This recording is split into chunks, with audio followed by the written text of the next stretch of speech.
Alright, one of the first things I got to do is create a simple weapon, a way to catch food and to work on things should I need it.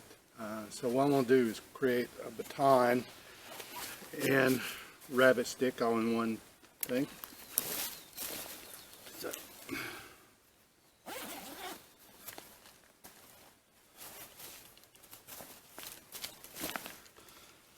So basically, I want something to good grip on my hand I feel comfortable with. So I want to go right here, put the mark, 1, 2, 3. That'll be about the right way for me. Might be a little long.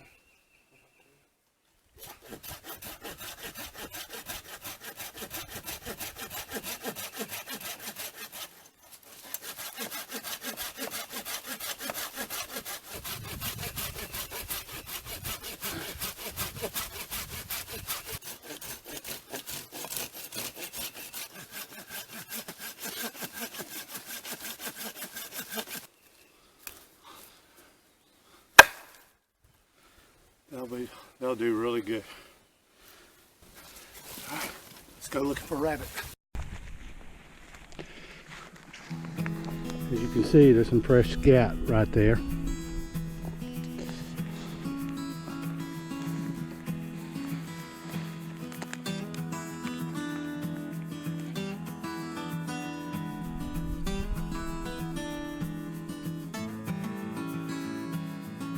Don't see any fresh tracks.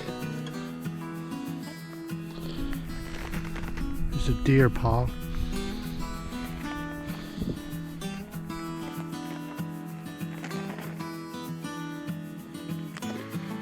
Oh, it's blackberry patch, but unfortunately there won't be any blackberries till around August.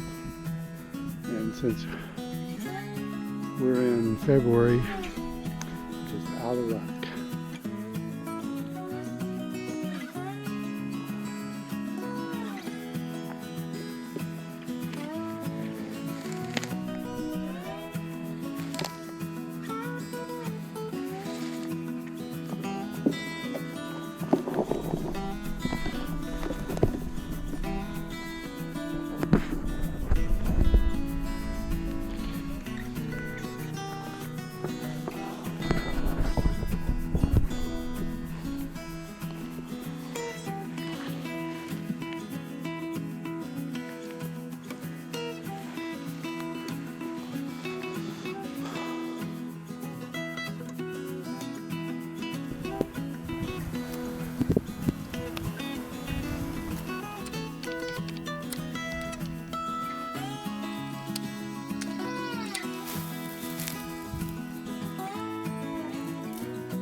Would you like to take a survival course with Tom?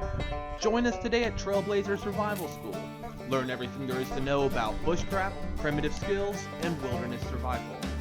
Register today at trailblazersurvival.com/upcoming events. Hi guys. I'm going to go ahead and make a shelter. This area right here kind of meets the 4 W's. I got plenty of wood to work with. It's kind of sheltered from the wind. There's water not too far away, and the widow makers, we don't have any widow makers really to worry about. So this meets the 4 W's. And then what I'm going to do, I'm going to make something that I want something that's comfortable to lay on tonight. It'll keep me warm. Right now it's probably around 50 degrees. It's probably going to get down in the low 30s or high 20s tonight. So I want something that'll keep me warm yet I don't want to spend a lot of time to move around. This is it's kind of a modified squirrel shelter, I guess you would say. If you know, there's a slope, and when you're building on a slope, you got to have a way to keep everything together. So kind of watch me and see what I do. And this is something you don't have to spend 4 hours on, yet will provide you with the shelter you'll need at night and the comfort you'll need. All right.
I don't want to bore you to death, but what I've got to do, I've got my shelter up for tonight.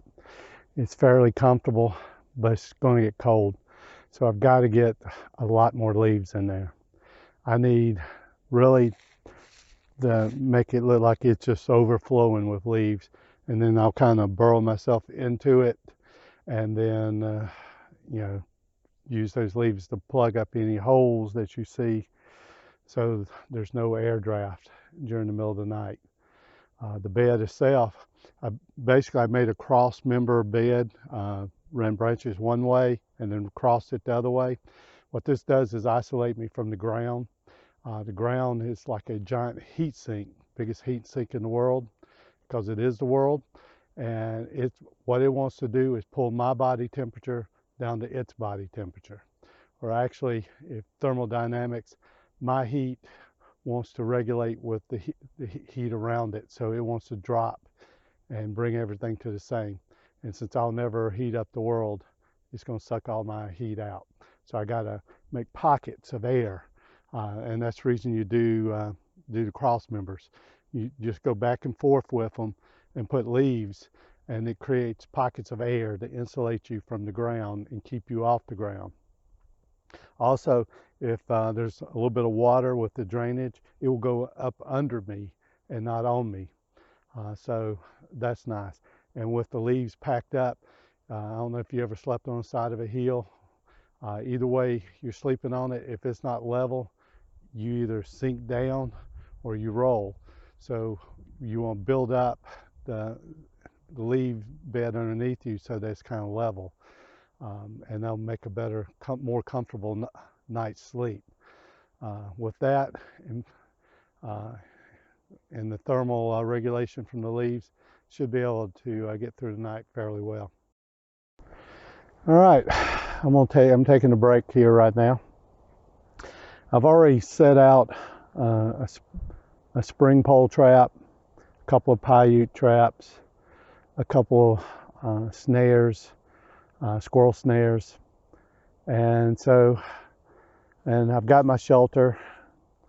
I've got water. I've got a quart of water, really about all I can carry right now for my container. And so I just thought I'd take a break and maybe go over what I carry on me and in my kit and so forth. One of the first things as a bushcrafter that we carry is a knife. Mine's a little beat up from this week, but this is my Mora. It's modified a little bit on the top where I've took a grinder and made a 90 on the top so that I have a place to hit a ferrule rod and get a spark. On my knife kit, I carry a ferrule rod.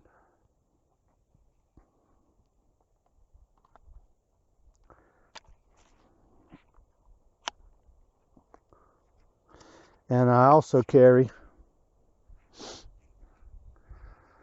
a ceramic stone to sharpen my knife with. This is important to me. You can get a river stone that's smooth, but in this area around here, there's not a lot of good stone.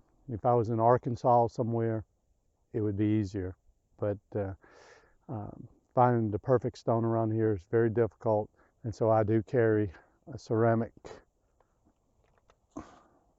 rod to sharpen my knife. And that's the last thing every evening that I do is sharpen my knife, because every morning I'm going to use it starting in that day, and I need to get my knife in a good shape before I get up the next morning.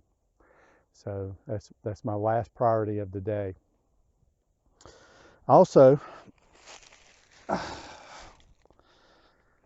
for emergencies,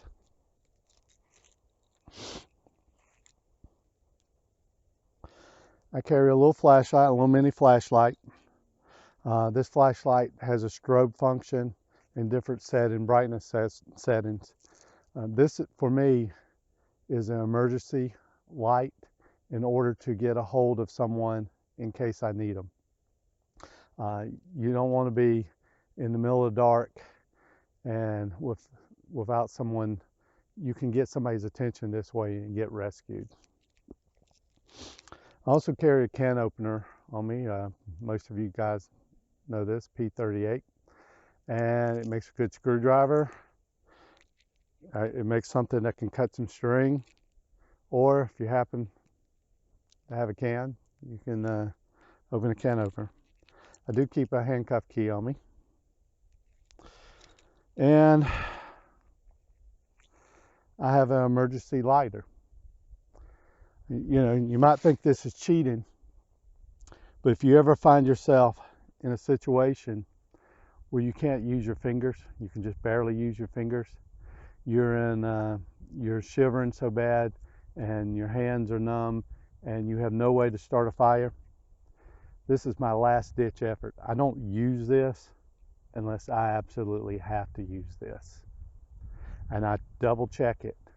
Make sure I have full fluid and have a good flint in it, a full size flint in it before I go out, if I'm going out like I am right now. And the last thing I carry is some cash.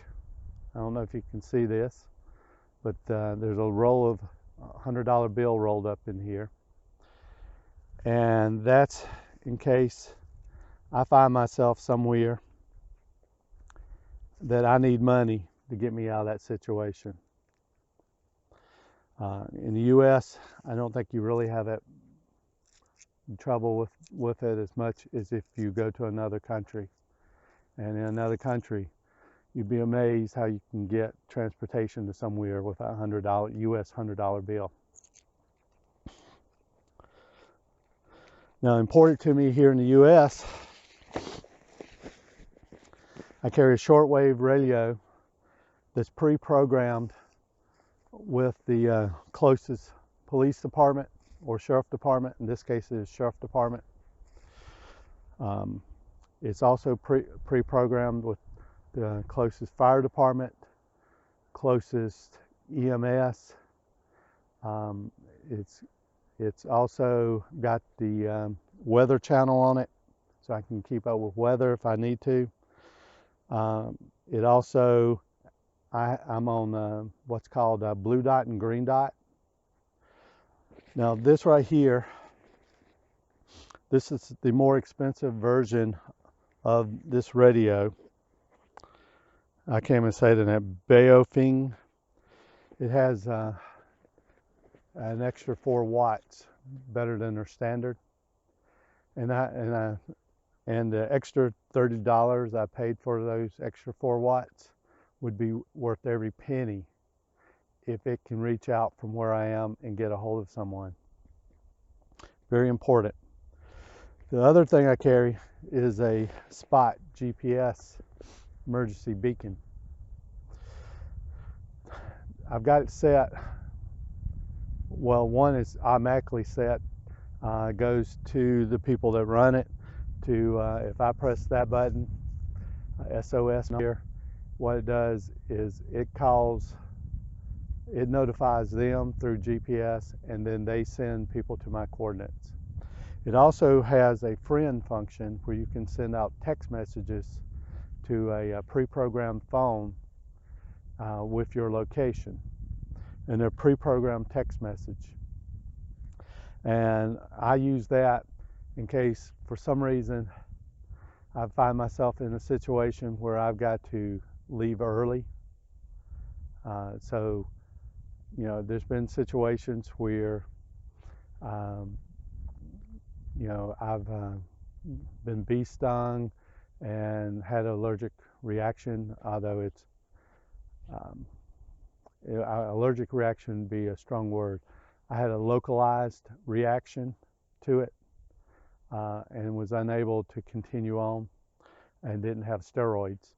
Now my doctor prescribes me steroids to take with me whenever I come out, so that if that situation ever happens again, or I get into somehow I get rhododendron on me or something of that nature, I don't have to cut my my trip short.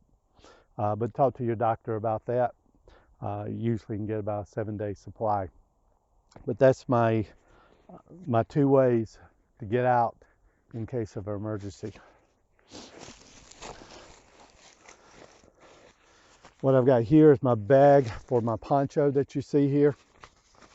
In that, whenever I cut paracord, using it with that, I always put it in the bag so that I have it with it.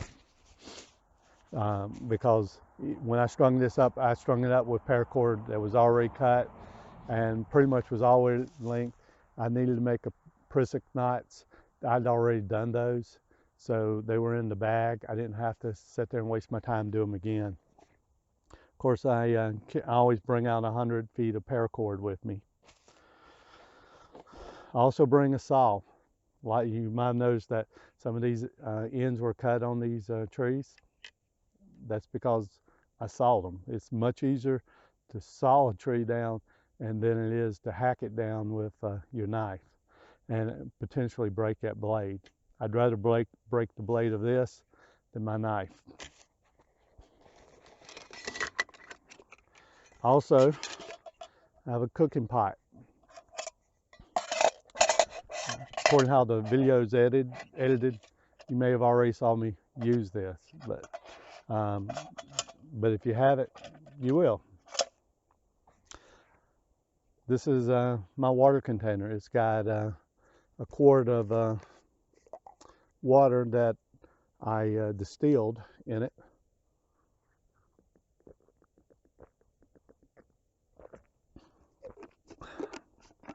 It's pretty good.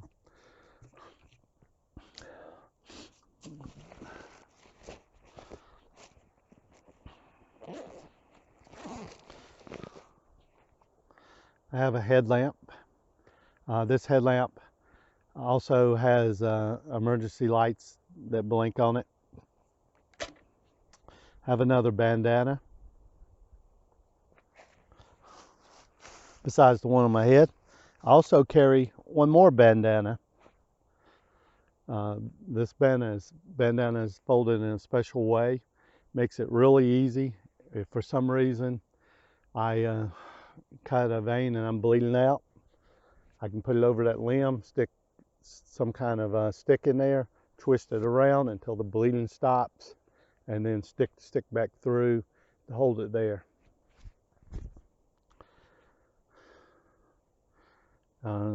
There's been a couple times in my life where I've stuck a vein before and it's just spurted out blood, so I keep that with me. This is my fishing kit. You may have already saw me use this, but if you haven't, you will. So in here, in my fishing kit, I have a string, I have snare wire,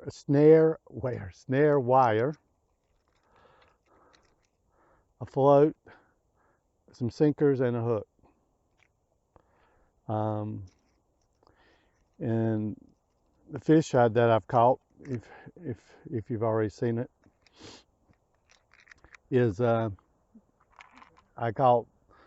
put one in there with a sinker and one without. The one without, the floating on the top, is the one that got hit. So you never know. Sometimes you want to take them down to the bottom of the lake to get fish. Sometimes you want it floating on top. And if you don't get it at a certain time, say it doesn't work in the morning, try the afternoon. Just try different times. Fish don't bite at the same time every place. You just have to try it and see what happens, and try different levels in the lake to find out where they're biting at. Another item that I carry is a first aid kit. In this first aid kit, I keep my steroids, I keep my antihistamines, I keep my Benadryl, I keep